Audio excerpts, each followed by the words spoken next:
Hello বন্ধুরা, কেমন আছো তোমরা সবাই? আশা করি তোমরা সবাই খুব ভালো আছো, আর আমিও খুব ভালো এসেছি। চলে এসেছি একটা নতুন ভিডিও নিয়ে। আজকে এসেছিলাম একটা পুচির অন্নপ্রাশনে।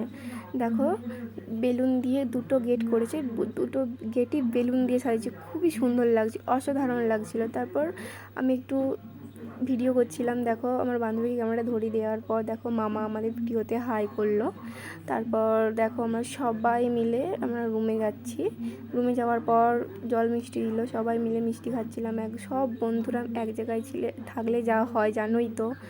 ওরা খুবই লজ্জা পাচ্ছিল আমি ভিডিও করছিলাম বলে। আমার বান্ধবী দেখো মিষ্টি খাওয়ার সিনটা, নেচে নেচে মিষ্টি খাচ্ছে। তারপর ও আমার মিষ্টি খাইয়ে দিচ্ছে। মিষ্টি খাওয়া দাওয়ার পর আমরা সবাই মিলে চলে গিয়েছিলাম একটু ফটো তুলতে। দেখো, ফটো তুলতে চলে এসেছি। খুব সুন্দরভাবে সাজিয়েছিল। দেখো, তারপর পুচিকে স্নান করিয়ে নিয়ে আসছে।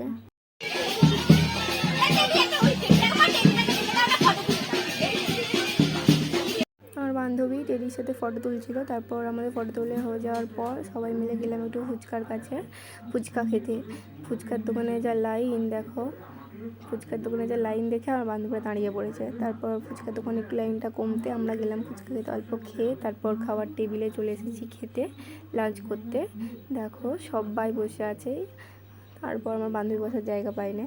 কী কথা জানো, যার অন্নপ্রাশনে গেছি তাকে আমি ভিডিওতে নিতে পারিনি। এতই পরিমাণে সে কাঁদছিল, কার কাছে যাচ্ছিলই না, কি করব। তারপর দেখো স্যালাড চলে এলো আমাদের। তারপর পনির সাথে আরও মেনু ছিল, আমরা ভিডিও দেখাতে পারিনি। তারপর খাওয়া দাওয়ার পর আমরা বাড়ি যাওয়ার পথে রওনা দিচ্ছি। আজকের মতো টাটা, বাই, ভালো থেকো তোমরা বন্ধুরা।